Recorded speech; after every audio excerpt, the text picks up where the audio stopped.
I just got back from the coast, went down there with the whole family, fished off the shore, caught a couple of sharks, tiny sharks. It's okay. I'm fine. I know you guys are worried.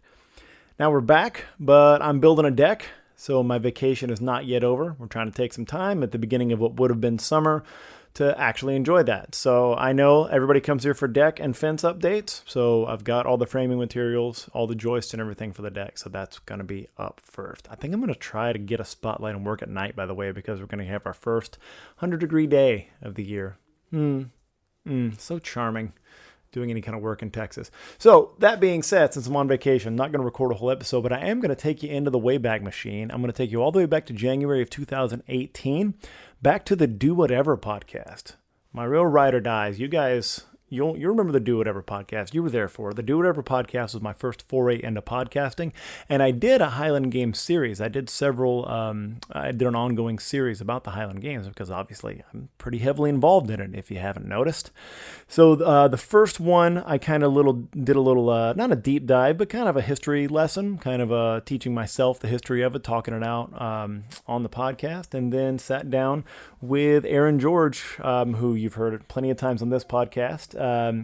Sat down with him while we were at the North-South Games in Central Florida, the Central Florida Highland Games. We were competing as Team South that weekend. So there'll be a hotel conversation between us there, but a little bit of a history and a little bit of a, hey, this is how Mike used to try to do podcasting. I used to be a lot more formal about it.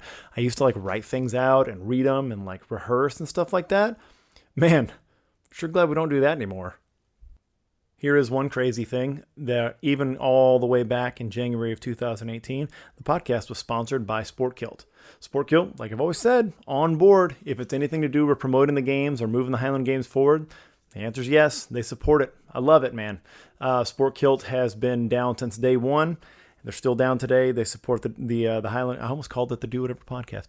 They support the Heavy Light podcast. They support the games, man, even in a weird year like this. So if you want anything to do with the Highland Games, you want to get geared up, go to sportkilt.com, use code HEAVYLIGHT. Fraternity of Girth is also a sponsor on the podcast. Like always, Fraternity of Girth has been with the Heavy Light podcast pretty much from the jump, man. The Pirate Captain, Hayden Ballio. This is a guy that lives and breathes Highland Games, powerlifting, strongman, all the sports that we all care about and that we follow. All the meathead, big, dumb sports that we care about. And he makes clothes for people that love this stuff, man. New drop coming out. I've seen every single one of them.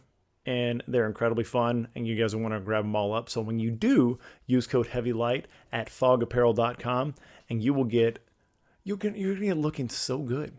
I mean, a t-shirt that fits nicely and fits snug and has got cool designs that kind of, in a humorous way, advertises that you lift and you do, like I said, big, dumb shrink sports.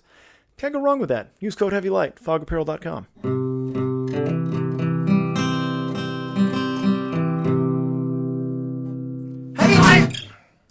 So my goal, starting with this episode, is to do a multi-part series on the Scottish Highland Games, specifically the heavy athletics, the sport that I have competed in for the past almost 7 years.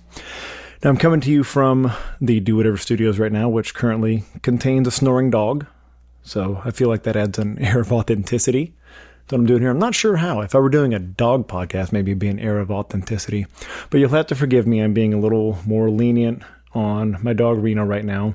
He just lost his brother yesterday. So we had two dogs, Bailey and Reno, two miniature pinchers. And Bailey was 14 years old and he had been rapidly declining. So we took him to the vet, talked about options, and we made the decision to go ahead and let him go. So sad day.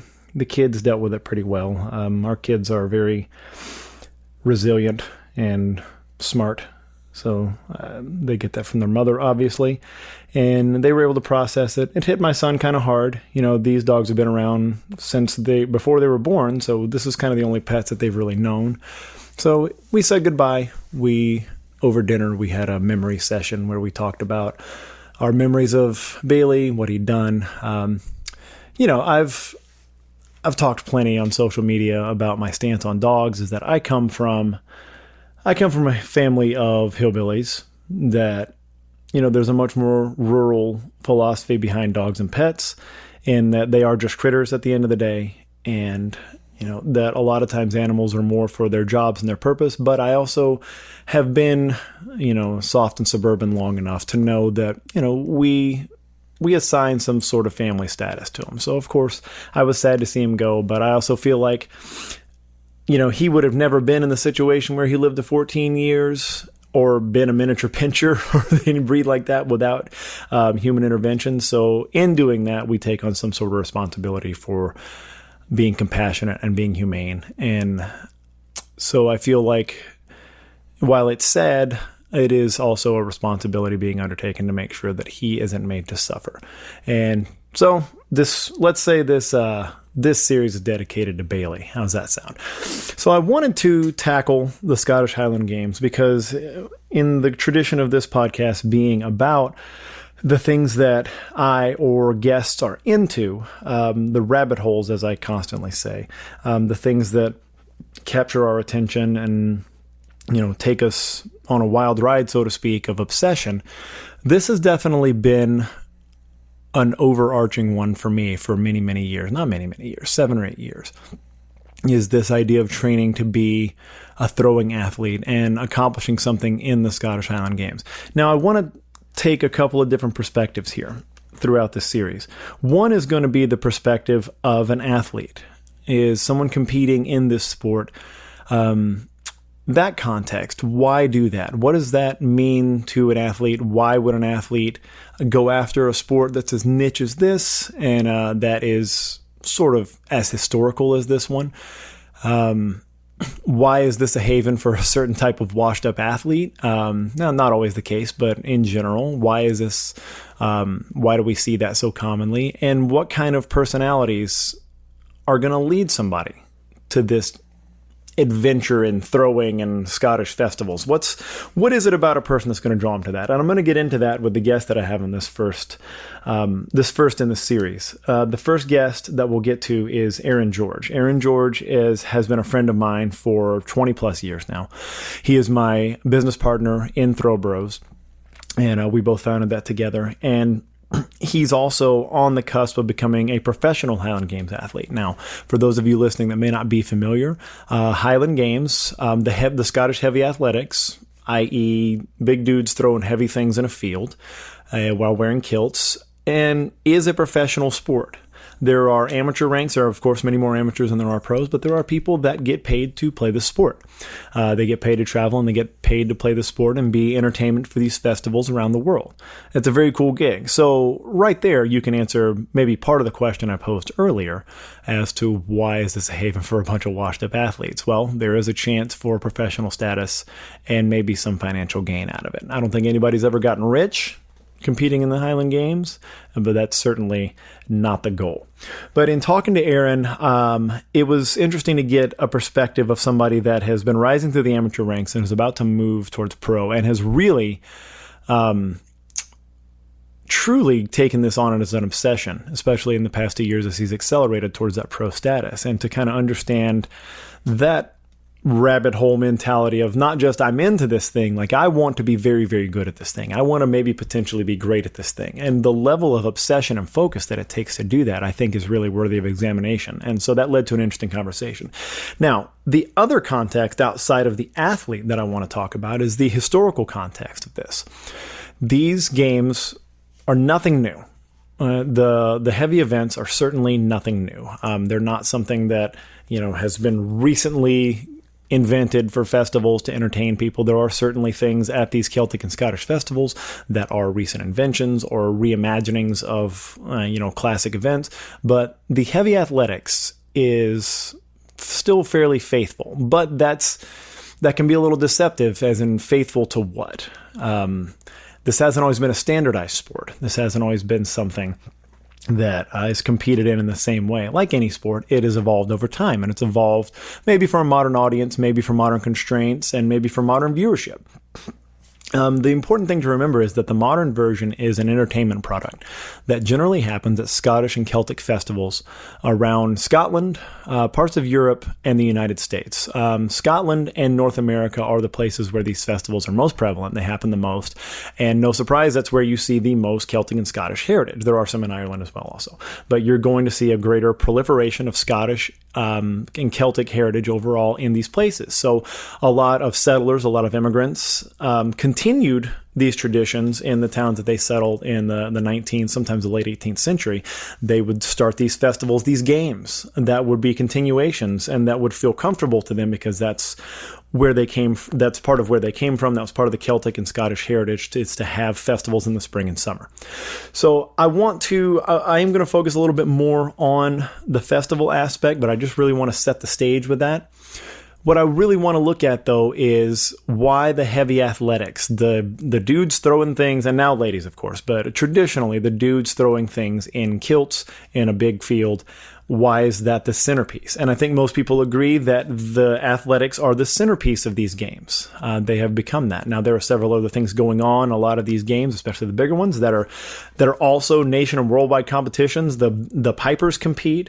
The dancers compete. There are sheepdog exhibitions. I think maybe they compete. I'm not sure. Maybe it's the geese that they're herding. They compete with one. Maybe it's a goose competition. I don't know. But there are lots of things happening in that festival for the sake of entertainment and for the sake of celebration of that culture, of Celtic culture.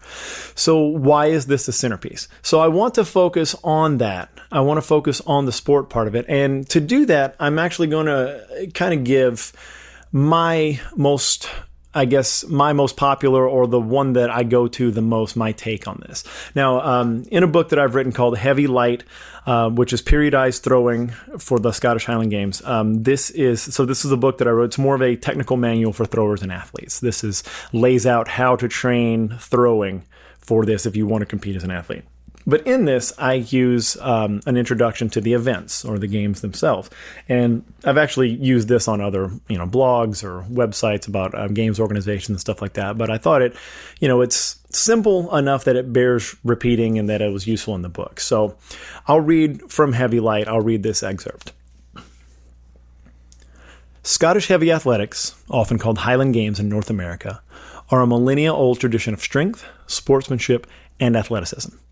Originally, the heavy events formed the centerpiece of the days-long celebrations by Scottish and Celtic clans that included pipes, dancing, food, music, and even light athletics such as distance running. There are many apocryphal tales of why the heavy events came to be. The most popular is that it was a clan chieftain's way of choosing his personal guard. Most likely, it was a bunch of drunken Scottish dudes that didn't have television or internet and bet each other who could throw a rock or a tree farther. The modern version of the sport does not differ too greatly from its origins. There are a couple of events and variations that have been added over the centuries, but the core of the sport remains. Throw heavy things as far or as high as you can. It's believed that the heavy events inspired a revival of the modern Olympics, and as you'll see, some of these ancient feats of strength still persist in some form in modern Olympic competition. In a full Games, meaning a Scottish Highland Games or a heavy athletics competition, you will see in North America, 9 events contested. The Braemar Stone. Athletes must throw a stone from a standing position with one hand with no approach. The athlete must keep their feet behind the toe board throughout the throw. As an aside, the first 4 events, really 6 of the events total, happen out of a throwing area, which is a rectangle of a certain measurement, and that has a toe board that you cannot go beyond. Just like shot put in the Olympics. That's exactly how that was the evolution of the stone. We'll get to that. So the stone weights for the Braemar, the men throw between 20 and 26 pounds. The women between 13 and 18. Next, we have the open stone. A stone put from a throwing area that measures 4 feet, 6 inches wide, 7 feet 6 inches long. This is the same as for the Braemar stone. The stone must be put with one hand and with the stone remaining against the neck throughout the throw until the release. So it looks just like shot put. Any throwing style may be used as long as the rules are followed and the style is deemed safe by the judge. The stone weights for men are 16 to 22 pounds, women 8 to 12 pounds. Heavy weight for distance. A metal weight is thrown with one hand from a throwing area that measures 4 feet 6 inches by 9 feet long. The weight can be of various shapes and sizes. The implement weights for the men are 56 pounds, women 28 pounds. Now, I'm going to take another aside here and point out that these weights, the weights for distance, and we'll talk about the light one as well, these were originally used as counterweights, as agricultural weights. 56 pounds is 4 stone, which is a more, what's the best way to put this? I don't want to say Anglo-Saxon because that's a little too specific, but this is in that area of Europe and the British Isles especially, that is the more standard measurement is stones. It was for a long, long time before imperial measurement came to be. So they would measure weight in stones. So that's a 4-stone weight. And this would be used on a counterbalance. If you're weighing agricultural product or hides or anything like that, you're weighing that and you want to reach 4 stone, you put one side, the weight on one side of the scale and whatever it is you're trying to weigh on the other and try to balance them out. So as most things that happen in male competition, somebody saw, hey, that thing's heavy. I bet I can throw that far. And then the other guy said, I bet I can throw it farther than you. And then we have a competition. So moving on, the lightweight for distance. Same as the heavyweight for distance, just lighter. The implement weights are 28 pounds for the men and 14 for women. Now moving on to the hammers, the heavy hammer. The hammer is a spherical metal head with a long handle of either PVC pipe or rattan attached. The maximum length is 50 inches, so just over 4 feet. The hammer must be thrown with the feet in a fixed position and no approach is allowed. Almost all competitors throw the hammer with their back to the field and release over the shoulder. So there's a heavy hammer, there's a light hammer. The heavy hammer for the men is 22 pounds, 16 for the women. The light hammer is 16 pounds for the men, 12 pounds for the women. Now, I will again interrupt myself to say that there are other weights in the middle of these weights for masters competitors, 40 and older, and lightweight competitors like myself that are under 200 pounds. But just for the sake of brevity, we'll let you explore those on your own. So the hammer is also an interesting one in that because you cannot move your feet, it is the precursor to the modern Olympic hammer, which is thrown with a wire, and it's where they do, you'll see them do crazy spins 4 and 5 times and release those for hundreds of feet. But this is the precursor to that. But this is a real Scottish sledgehammer, the real style of hammer that was used for work. And you can't move your feet when you do it. But there is an allowance for using blades or spikes on your feet. So if you ever see Scottish Highland Games athletes throwing the hammer, you look at their shoes and you'll notice that they have what look like knife blades sticking out of the front of their feet. They're allowed to use those to dig into the ground, to give them purchase or to let them stay connected to the ground so they can throw and they can lay back and they can get that hammerhead far, far away from them and do these big sweeping circles around their head, around their whole body without falling over. It increases the distance able to throw. It makes it a lot more exciting to watch. Now, caber.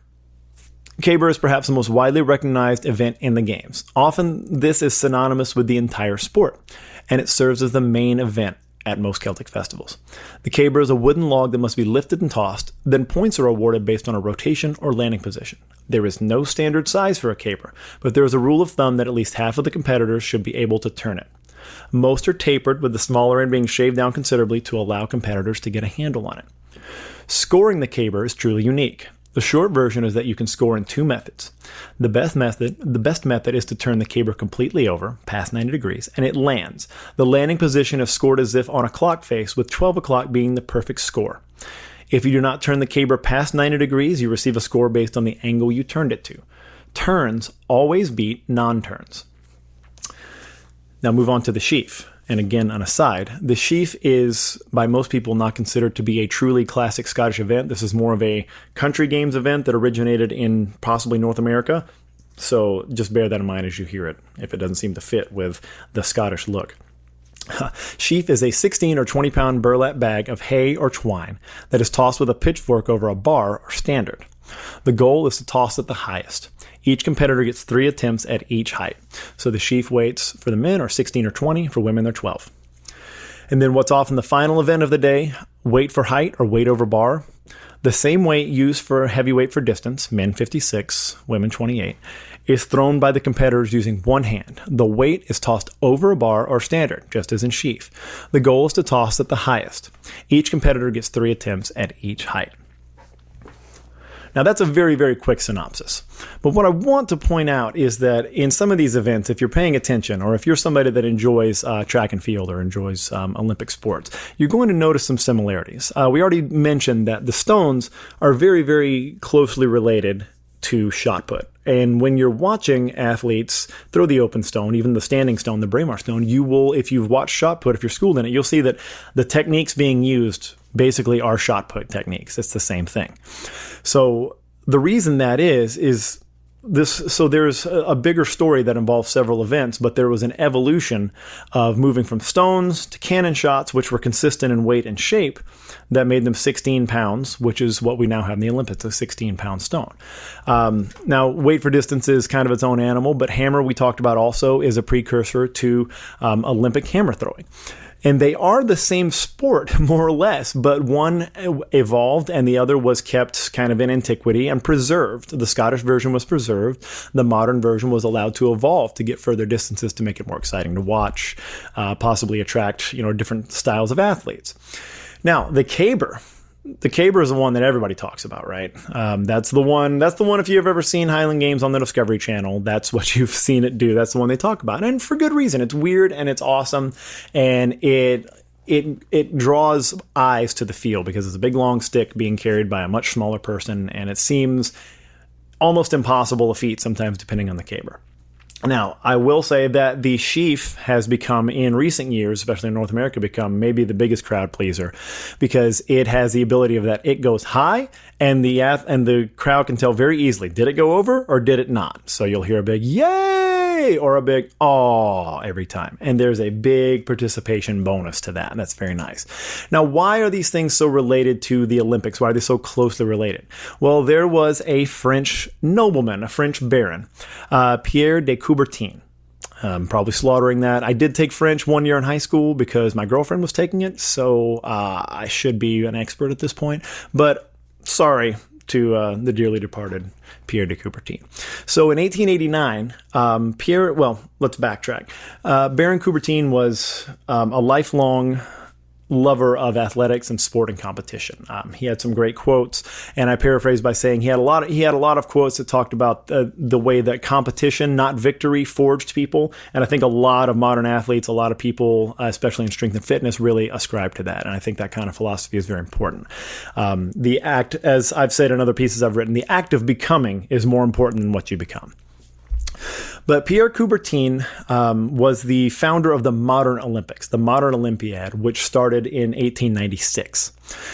Those were an idea taken from an idea of the ancient Olympics, contested by the Greeks, that he wanted to have a revival of that sense of competition, that sense of amateur competition and striving and growth through competition. So in 1889, Baron Coubertin was very, very impressed with what he saw at a Highland Games held in conjunction with a Paris exhibition. So he was impressed with the events that he saw, and after some standardization, the kind of stuff we talked about, maybe some what kind of equipment, what length they were going to be, what you're allowed to use, the hammer and the shot put and the caber were included in the first Olympiad in 1896. So if you check the old records, you can see the people that competed in those Scottish Highland Games events. So how cool is that? That was the first modern Olympics had Scottish Highland Games in them. And then you can see, obviously, the caber fell out of favor because I think the oddness of it and the very specialized nature of it probably doesn't lend itself to survival. There's people every 4 years that say like, oh, some of these events should come back, and it's never going to happen. Because for me, looking at it, there are two of them already there. The shot put and the Scottish hammer. Those are still there. So that's very cool. So you'll notice amongst Highland Games athletes a lot of times that they are very excited when the Olympics come around to watch those events. For one thing, a lot of these guys are former track and field throwers themselves. So they have an affinity for this. They love to watch that part because they may have competed in it. But the other part, even for people that didn't throw in college like myself, is that we get to see like, hey, here's the evolution of what I'm learning right now. Here's the new. Here's the evolution of this preserved sport that I'm doing, which is a very cool thing to see. What it does for you as an athlete is that it gives you this sense of authenticity or legitimacy. But that's also an interesting point because let's look historically at what Baron de Coubertin was really watching. This was 1889 when he was watching these sports being contested at a Paris exhibition. Why was it at a Paris exhibition? Well, as much as we talk about those apocryphal tales of chieftains and preparing for battle and drunk Scottish people in a field that I like to call back to. As much as we talk about that, we need to inspect a little bit more closely the version of Scottish Highland Games that we're actually getting. So while there are ancient documents and evidence that as early as 1031, I think it is, that there are races. I think it's a hill race at Braemar in Scotland, which is now one of the biggest, or if not the biggest, Scottish behind Grandfather Mountain. But I think in Scotland it's the largest Celtic or Scottish festival, the largest Highland Games in the world, and so.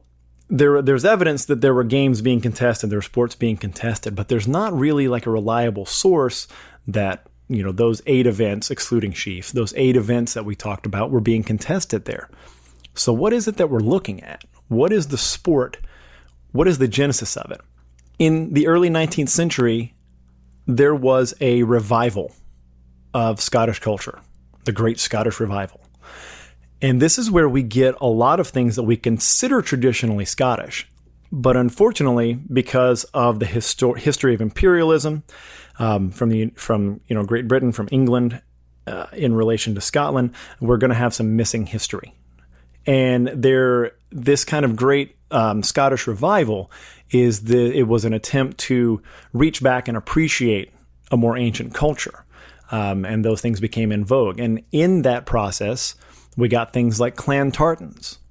Now, clan tartans are often held at festivals and amongst people that actually represent these clans and that are part of these clans nationwide in North America and Scotland and beyond. That there is sometimes I think there's an erroneous belief that these are closely related to ancient traditions and ancient clans. And while there may be some truth to that, a lot of this was a production, something that came out of the early 19th century and wanting to identify lineage. Just like how we get on Ancestry.com or 23andMe now, we want to find out where we're from. I think there was, and I think a lot of people believe that there was a desire to reach back to those Scottish, those Gaelic roots, if that's the case.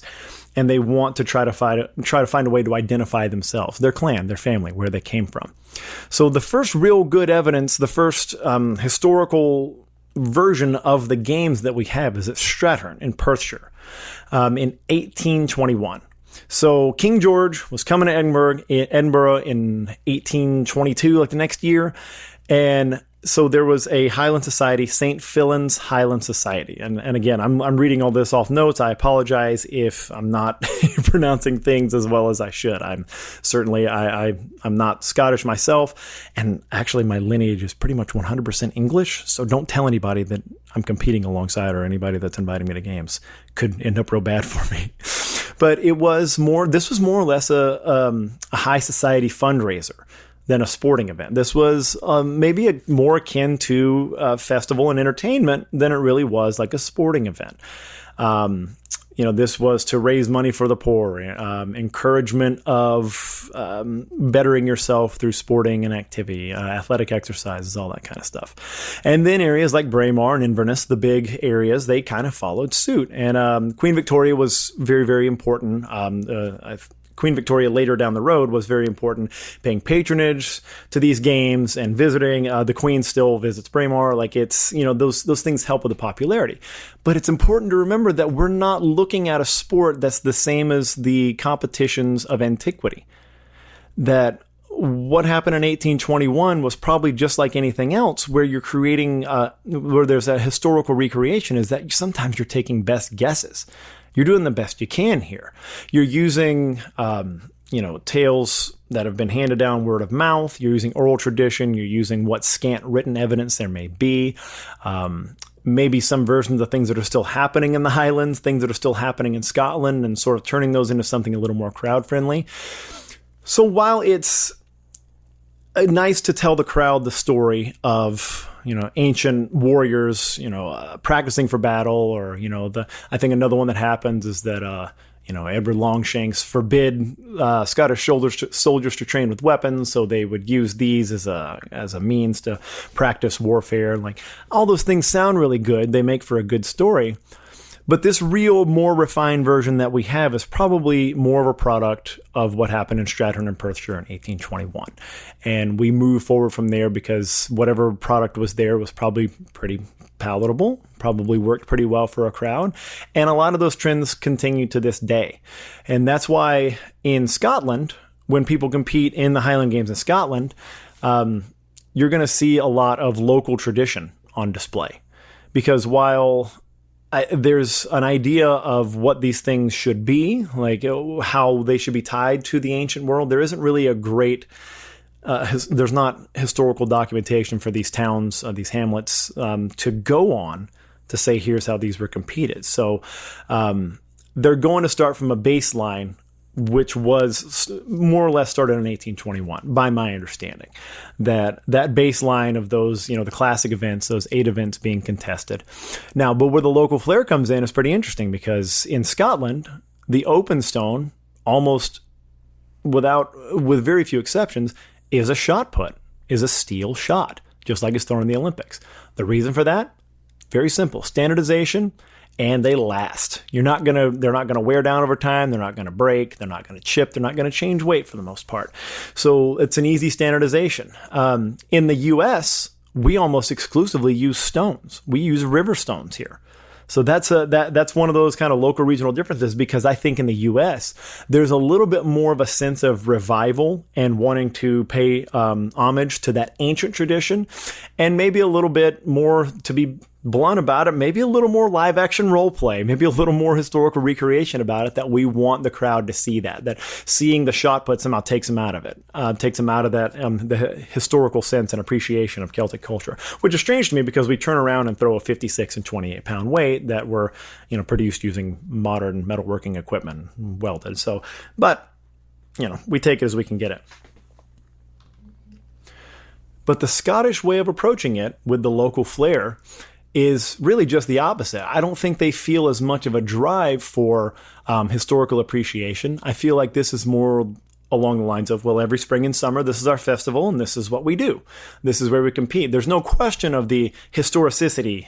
I'm pretty sure that's a word. And no question of the authenticity, because they're sitting right there in the land that spawned this. So how the events are competed, I believe, on the other side of the pond, are not as important.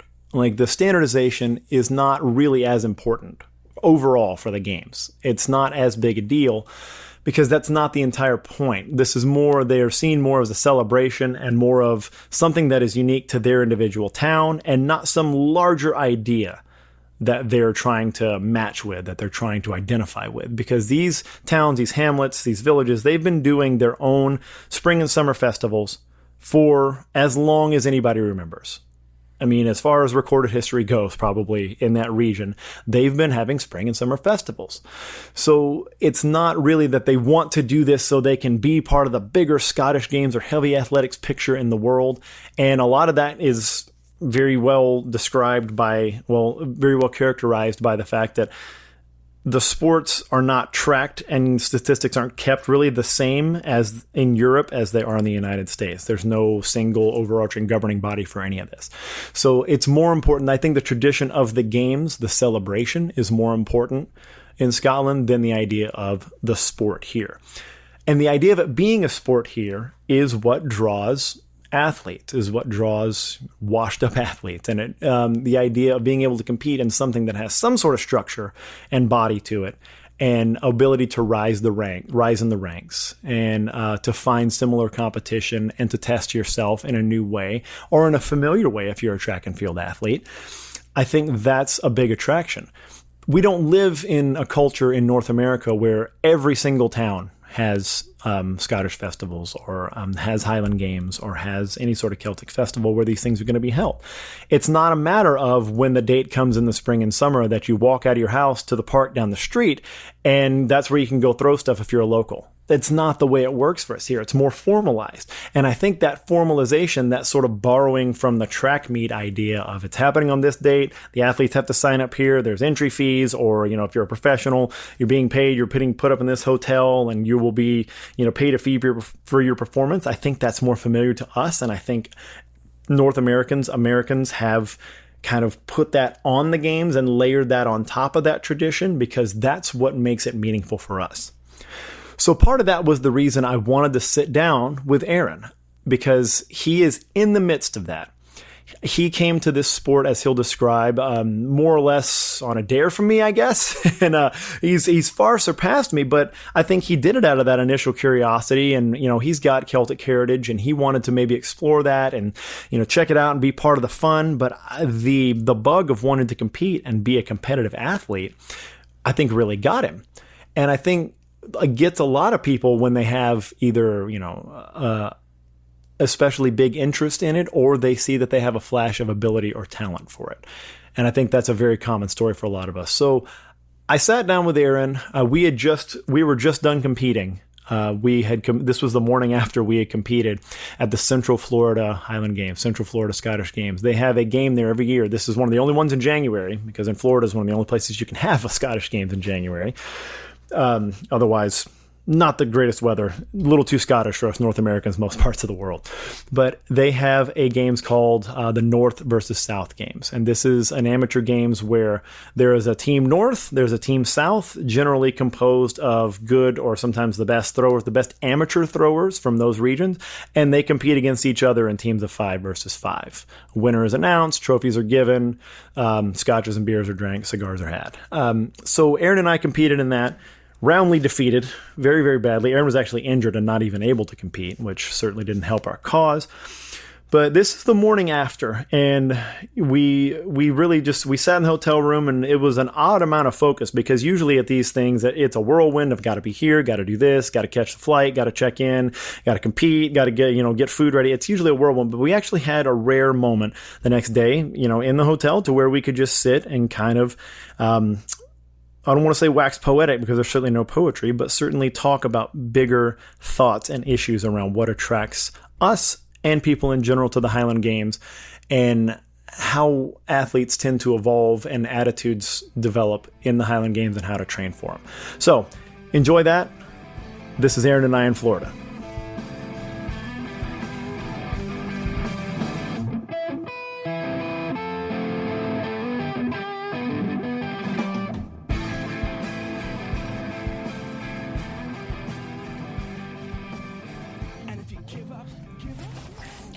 Yeah, there are times when I wish you were just like a different person that I could be friends with. Like you could be you and everything like that. It'd be cool to be friends, but like if you were just like not you. Oh. Yeah, that'd be neat. Well, that's rude. I know. Ugh. Sweet potatoes are so stupid. What? They're a fine root vegetable. They're not. So what's your issue with sweet potatoes? They're stupid. What okay, they are, and they're not a regular potato. They're sweet. It's right there in the name. I don't want my potatoes. Who puts like fucking cinnamon on and sugar on French fries? Nobody. I don't need my potatoes sweet. This guy right here does it, and I do it proudly. You're from a shithole country. Regardless. So I am sitting here rather unathletically. Actually, laying is a better characterization, because that's what we're doing. We are laying rather unathletically in an Orlando hotel room, and I'm laying here with Highland Games athlete, 2017 North American Amateur Champion, Aaron George. Hi, Aaron. Hi, everybody. Oh, it's so disrespectfully chewing on a toothpick for the whole thing. Well, that's what you do when you eat Waffle House. We did eat Waffle House. It's like, man, it's so reliable. It's 5-star in Florida.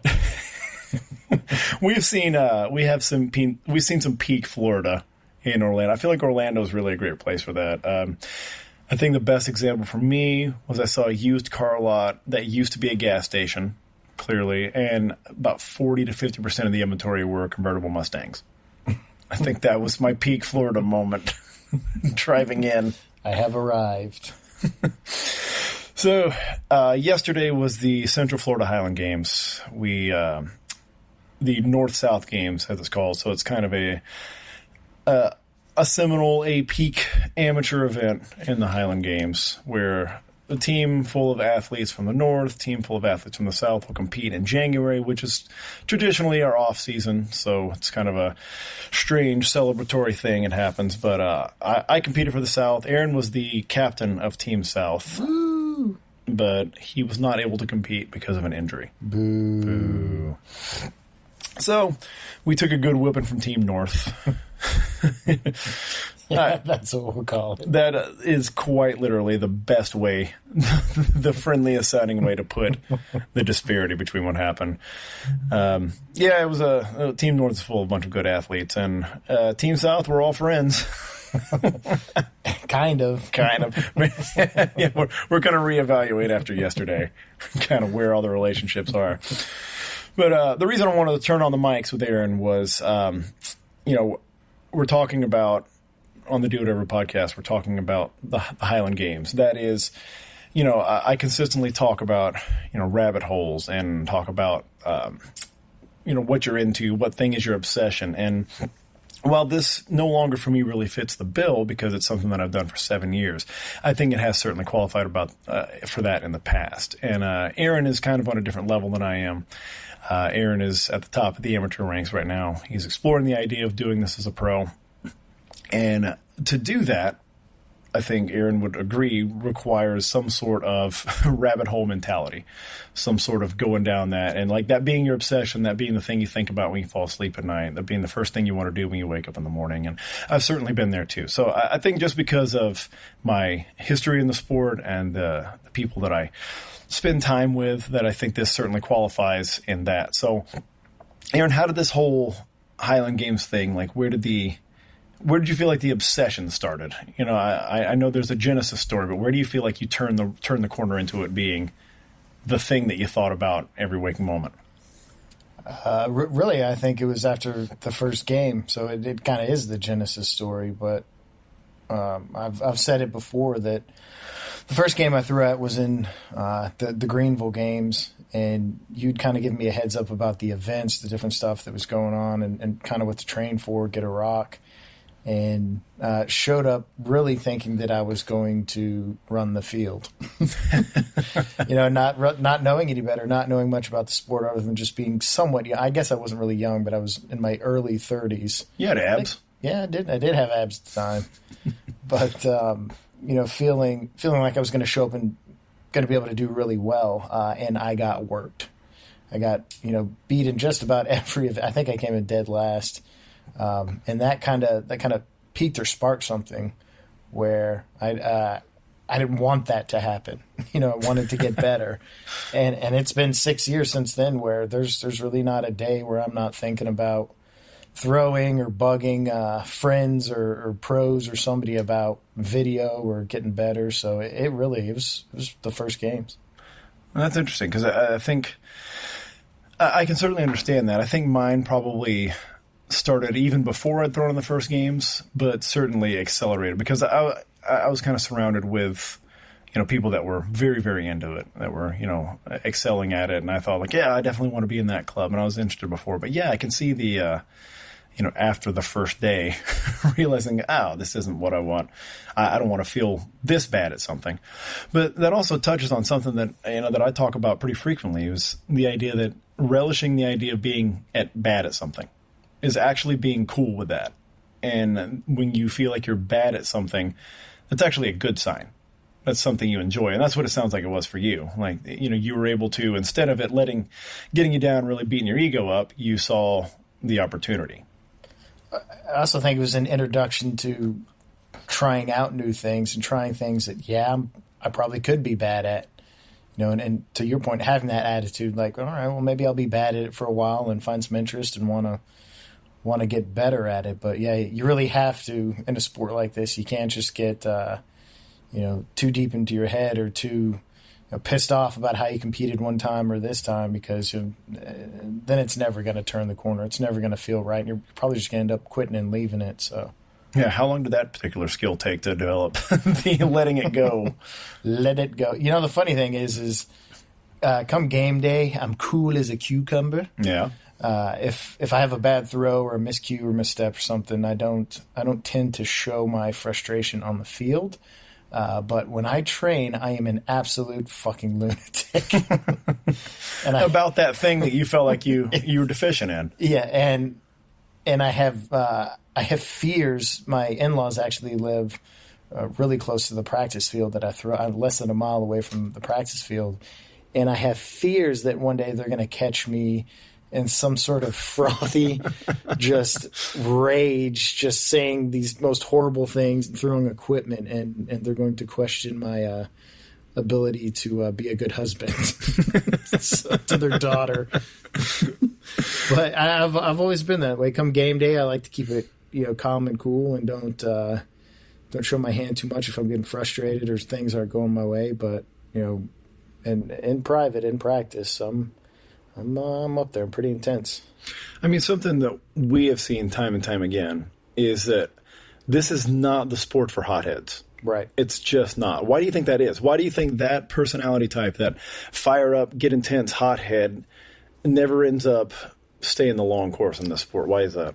I think because it's not a quick 10-minute day, right? You're not just showing up, taking 3 throws, getting pumped up for that, and going home. It's 7 events, it's 9 events, it's 8+ hours, and I think you just end up exhausting yourself mentally if you're just so live and die by your excitement or energy level for a throw like that. Yeah. And you kind of burn out. You just get exhausted. There's only so many times you can keep digging into that rage well. Yeah. To get a throw out there, to get something right. And then in the same breath, it's a very technical sport, and right. I think that was one of the interesting things getting into it, that it's not just being explosive and athletic, or it's not just being strong. It's technical and being really able to hit positions. And when you're stuck in your head, or just so pissed off you can't see straight, you're not going to be hitting the positions, or hitting the cues that you want to be doing. So it doesn't lend itself, being a hothead doesn't lend itself to being successful. Right. And how often do we hear the cues or give the cues to people to stay loose, stay long in your throw? That's real hard to do when you're balled up with rage. And I was like, what man, when I was punching that hole in that drywall, I just felt really, really loose. Great extension. Real good extension through the wall. Just punched right through it. Yeah, it's not something that lends itself very well to it. And I think that's the interesting part about there being 9 events, too, is that I think there are events where getting a little geeked up can help you a little bit. The height events, for sure, because I think, if you're strong enough, I think there is a lot you can get out of getting yourself geeked up and get a real powerful pull out of things. But otherwise, yeah, that's and think about how non-productive training for all those different events is going to be if even in practice you're just mad. Right. You just, well, I guess that comes back to you, though. How do you manage to, because you said you save it for the practice field, but, it had to take time to get to where you got a productive practices while controlling that, kind of self-inflicted, self-directed rage. How does that come about? How do you build maturity out of that? I think early on when I was training it, I had the mentality, and still I'm sure I did. I feel like I did the right thing early on in training, where you just need to go out and throw, just marathon throw sessions. Do the best you can not to hurt yourself, but just get a feel for everything. You're feeling what's wrong. You're feeling what's right. Things. Every practice there's some sort of new position or new something. I think athletes kind of like myself, where I'm not a top tier athlete and I don't have a throwing background, I have to get a lot of reps really quick, and I did that early on. And now as I've progressed and I feel confident about the positions that I need to hit, and I understand a throw from start to finish, now practices like that, they're not productive. So when I have, when I do have those rage days and I go out and I'm just throwing, retrieving, I'm not doing anything good at that point. You're not practicing with a purpose anymore. Right. And, usually you're chasing a number, and it's tough on your body, one, and it's not reinforcing, all the good stuff that you have done. So it definitely starts up top, where you have to catch yourself. If you see yourself going down that path of just a rage practice. Yeah. You need to catch yourself, chill out. And one of the best ways I've found to do it is just make myself watch video and break it down. If nothing else, it gets your heart rate back down a little bit. You're kind of picking up some stuff you did good, stuff you did bad, and resetting instead of just going right back to that trig and trying to bomb another one. Yeah, and not chasing numbers is something that sticks out to me a lot when you say that in practice. Because, we legitimately have a way to chase numbers and officially have them measured that we can do every few weeks. So it's hard to understand. But I remember being there, though. I remember being in that mentality of like, early on, like, I got to get this stone over 40. I got to throw over 40 with the stone or whatever. When you're a new AM, that's a big deal for you. You want to do that. And I just remember chasing that so much and how non-productive that was. Well, there's still pros that I hear that they're better than I am, but they go out and they actually want to hit those marks too. But I think the difference is now that I'm actually saying out loud, when they hear, all right, I want to go out and I want to throw 3 that hit this distance and 3 that hit that distance. I guess the distances at the time sound relatively far to me, but now that I'm thinking about it, they probably weren't up at 90% of their range, their PR. So it really was bucket throwing, I guess. And it's not just, all right, well, if I'm a good stone thrower, I want to come out and hit, 5 throws at 55 plus, and then I'll call it a practice. But I'm sure there still are guys that do that they want to be hitting at the upper level of their capability, and that just sounds exhausting. But it does.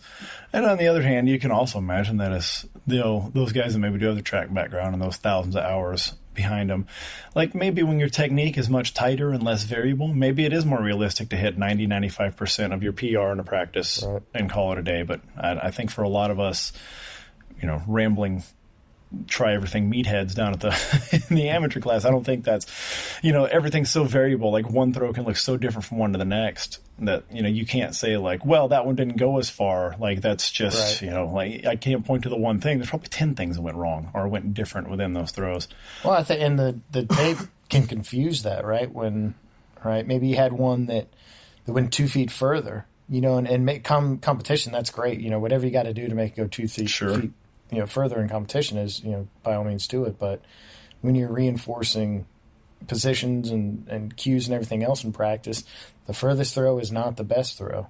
That's if you blew through cues and such a big thing, and no focus on the positions. If you're not going out there reinforcing the good stuff and you're just trying to throw it further, it's just not a good practice. And I know we always try and figure out my age. I take wherever you are, subtract by 2, and that's my age. But, I think I'm 36 now, and I definitely can't do that stuff anymore. Unfortunately, being injured for North-South, I spent 5 months getting ready for this game and taking it seriously, and I'd say about 90% of the time I was smart.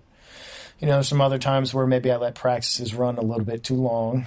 I had some, throw retrieve practices that put wear and tear on my body, and I think my bicep being injured was a result of that.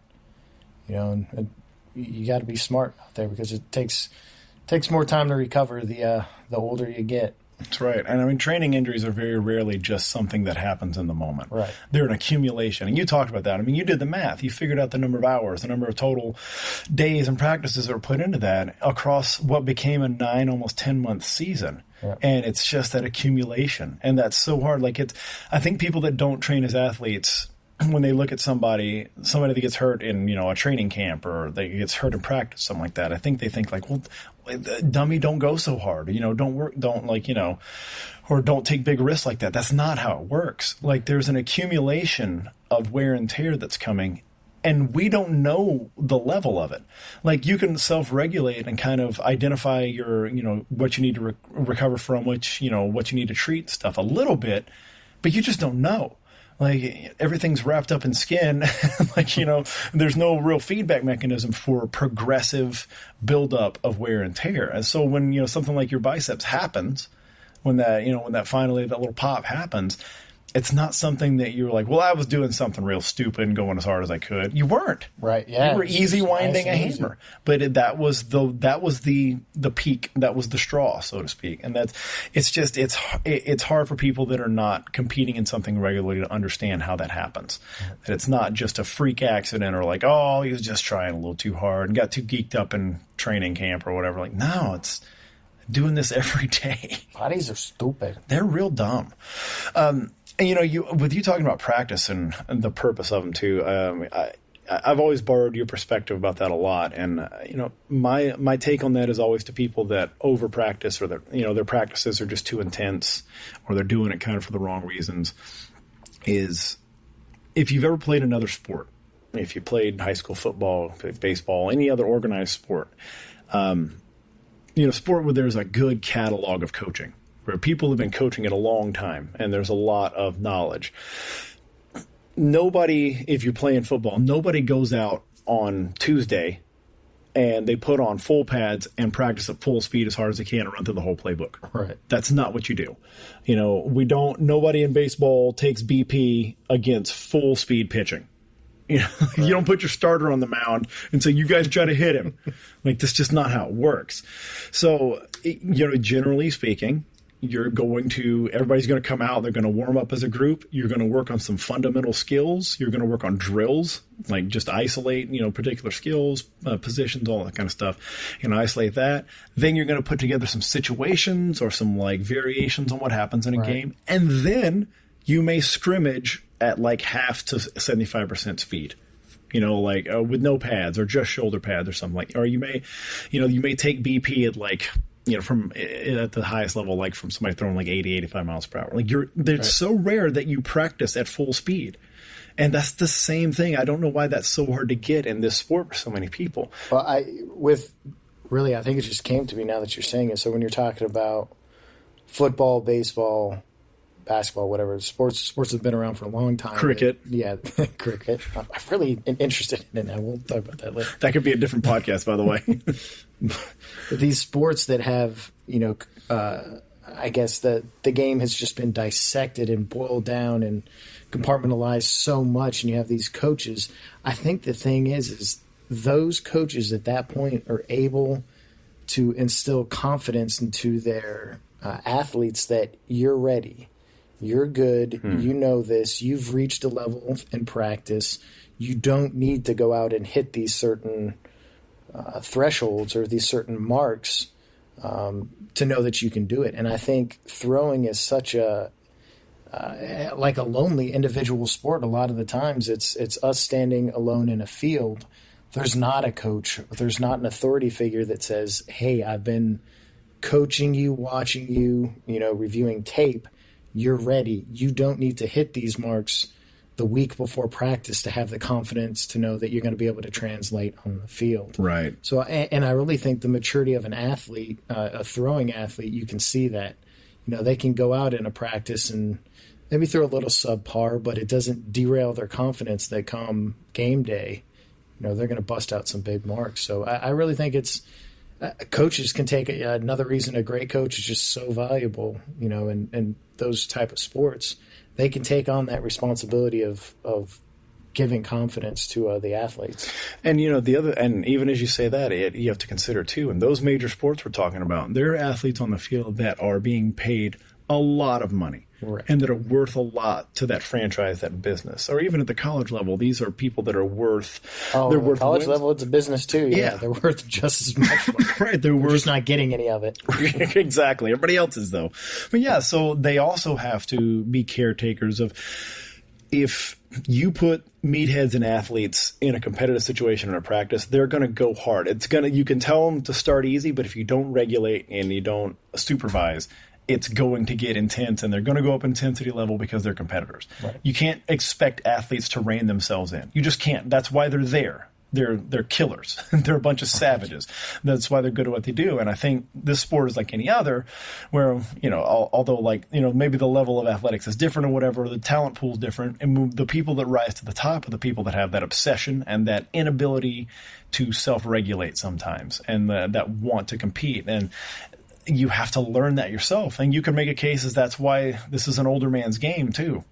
That you don't see a lot of 22, 24-year-old phenoms in the Highland Games because it kind of requires patience, which is just the worst. It's tough. So that segues into something I really did want to talk about here is there are a lot of sports for, washed up athletes to choose from, or people that, are looking for fringe sports that are, strong people that are talented. There's lots of things you can go into and you can try. What is it? What is the personality type? I know there's not one individual personality type, but what is it that makes people go after Highland Games? What is it that causes people to get into this sport? Like, is there a unifying theme across what kind of athlete or what kind of person comes to this, or is it just a mishmash?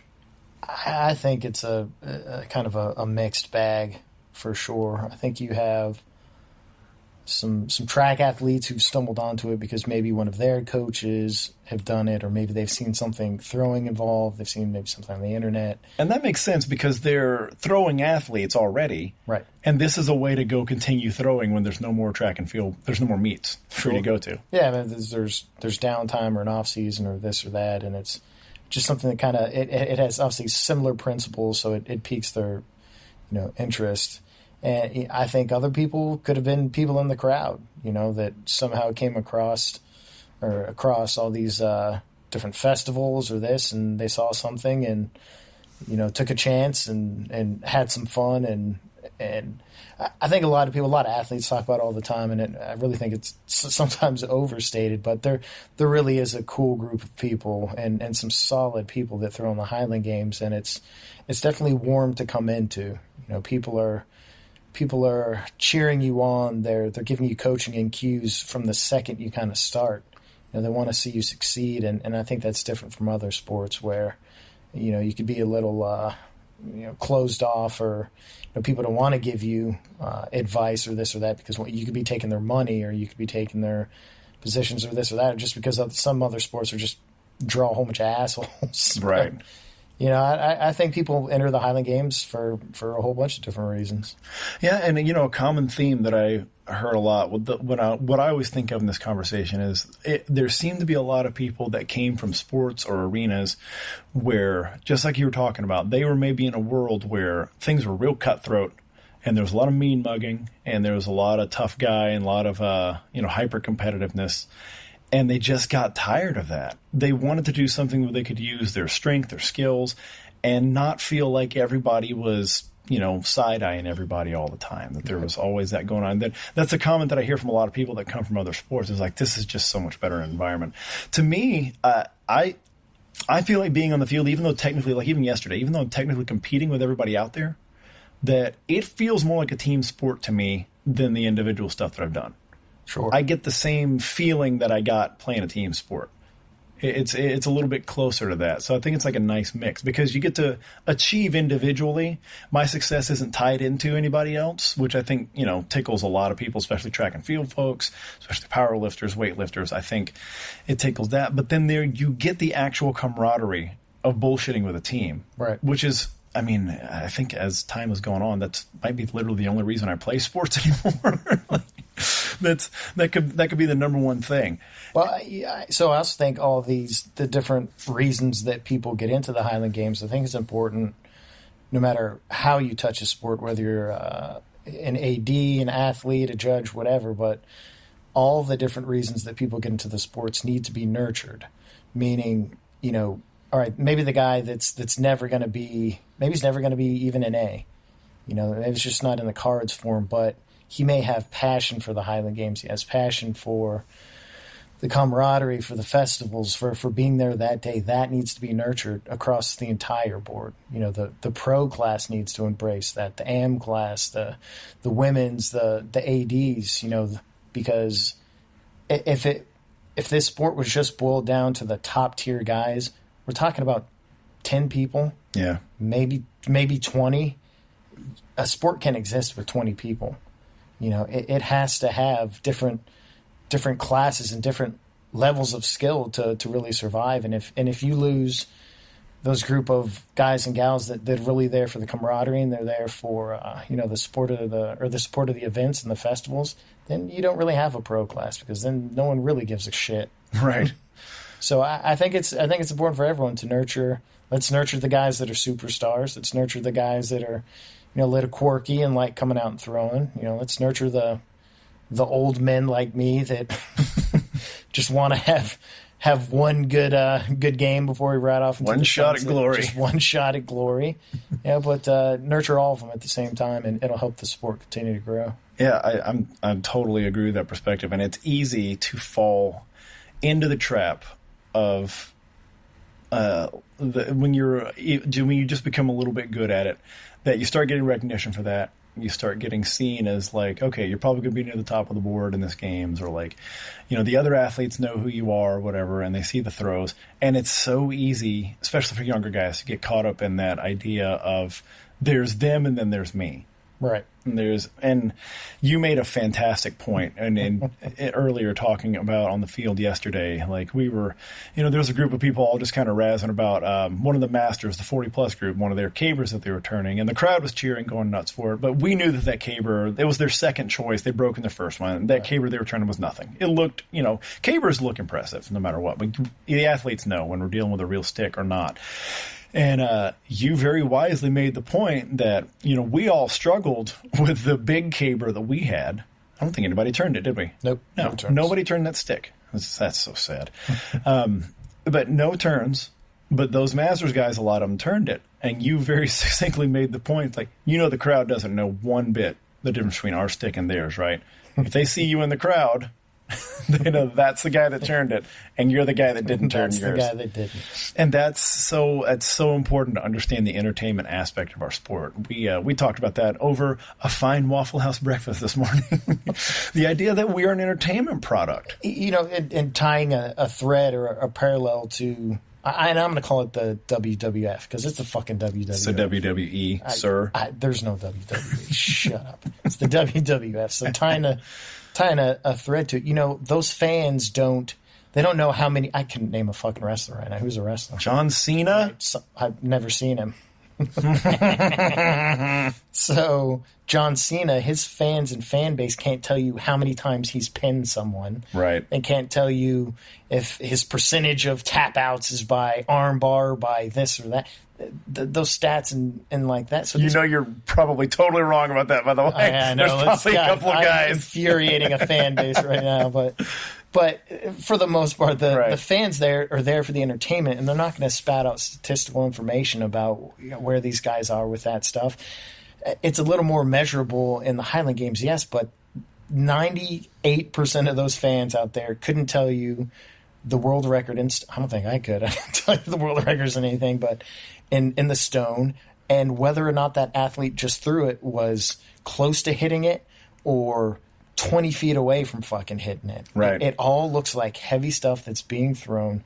It's entertainment. I think the specifics and some of the nuance of athleticism falls on the athletes to be impressed by, the athletes to track and compete that way. And I think the fun and the entertainment and the fanfare falls on the fans. And that's what they want to do. They want to enjoy big guys, little guys, women, everyone enjoying themselves and putting on a good show. Yeah, look at somebody like Matt that, when he was throwing, yes, Matt was elite of the elite, but even at the times when he wasn't, when he was hurt, or, like this last season that he did with the hurt knee where he wasn't, he was kind of a shadow of himself. I think he wouldn't be offended by me saying that, but, wasn't throwing what he...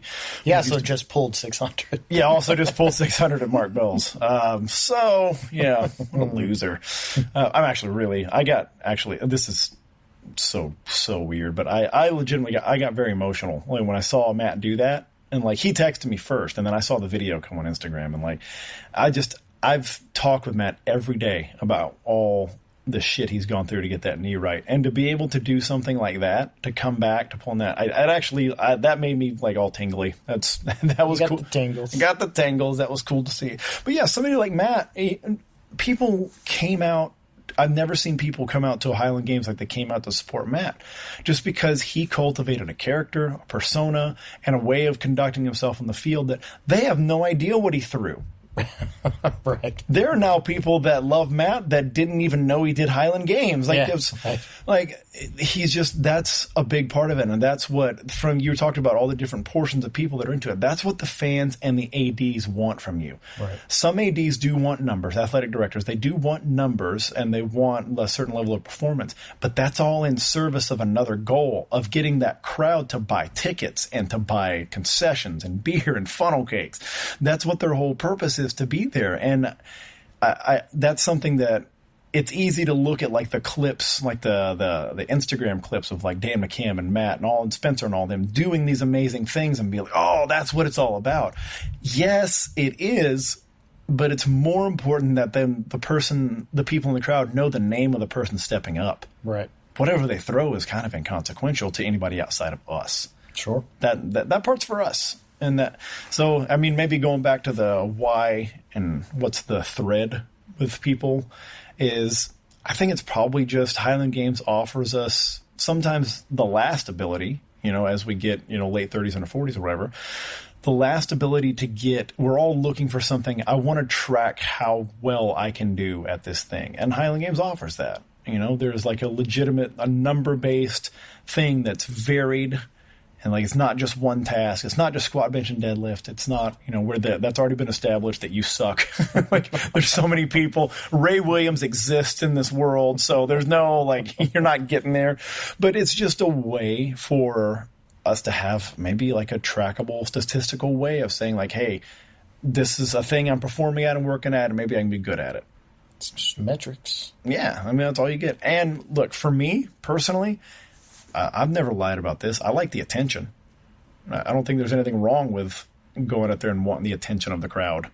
I don't think, I'm not doing a podcast because I don't want people to know about me.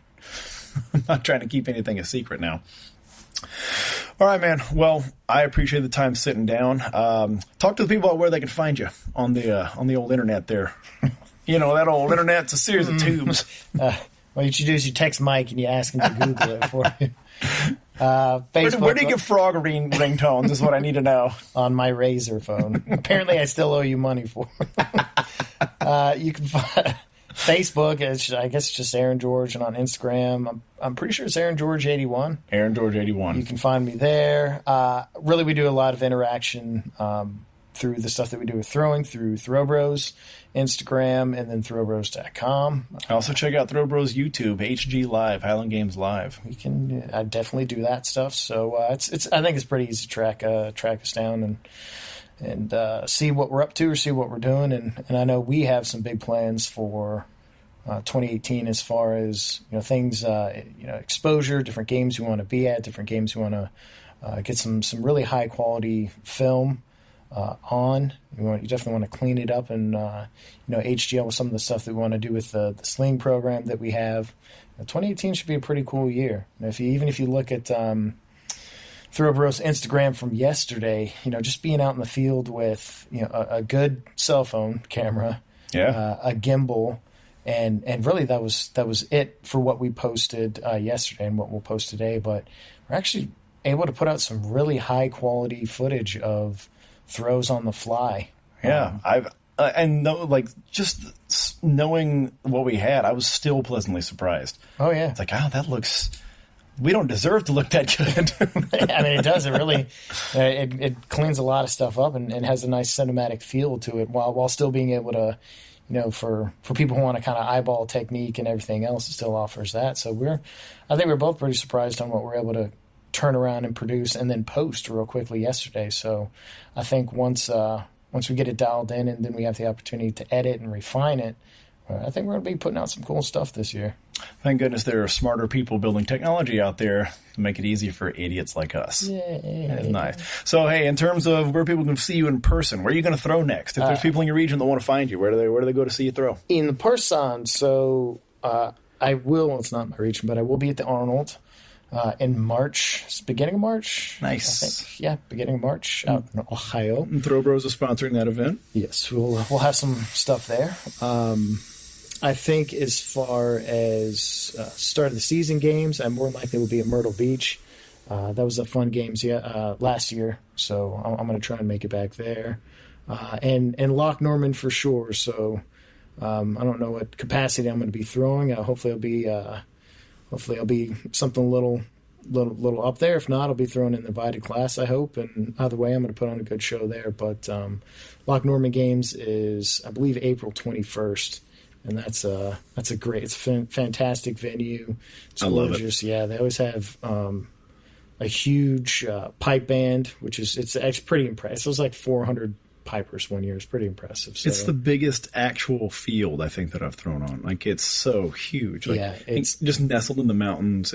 You don't deserve that kind of scenery for this stupid sport. It's gorgeous for sure. So as I go into my off season, so that I'll people in my region, that's the one. I'm circling that as a games I want to throw really well at, no matter where I'm throwing. So come see me there, Loch Norman. And compete or not, I'm coming up there and we're hunting some turkeys. We're gonna shoot birds, maybe at the Highland Games. Sir, that was one of the geese from the sheepdog, from the herding dog. It's a turkey. Well, it shouldn't have walked into my sights. All right, Aaron. I love you, buddy. Take care of yourself. You too, bro. Oh, God. Bye. Thanks again for listening to the Do Whatever podcast. This is going to be a multi-part series. I'm not sure how many parts, but there is so much to go into because I'm so ingrained in this culture. And as I always say, I'm very far down this particular rabbit hole. This obsession has consumed me for many, many years. It may be that my obsession with it has lessened over the past year or so, and that can be reflected in how seldom it is that I compete anymore, but it's still a big part of my life, and the people that I've met on the road doing it, and I mean, even, you know, the work that I do, my job now is closely tied into these communities and tied into the people I've met. So I don't think it's ever going to be something that I can detach from, and I really have no desire to, because it's definitely one of the more interesting chapters of my life, and it's one that there'll be threads of it in every other chapter written afterwards, no matter how much I compete going forward or not.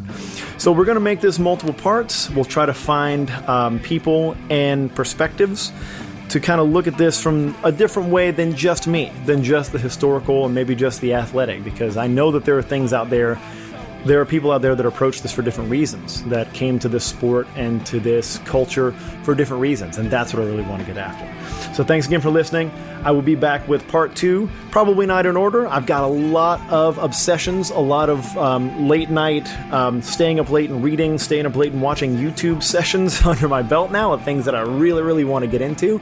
So we've got some great guests coming, so I really want to get after those, but I think this one's going to be an overarching theme over several episodes. This is one we're going to revisit over and over again. So thanks again for listening. I'll talk to you next time. Heavy Light is brought to you by Throw Bros. Throw Bros is the only online store for Highland Games athletes. Gear up, get throwing. Use code HEAVYLIGHT, all one word. You're going to save 10% at throwbros.com.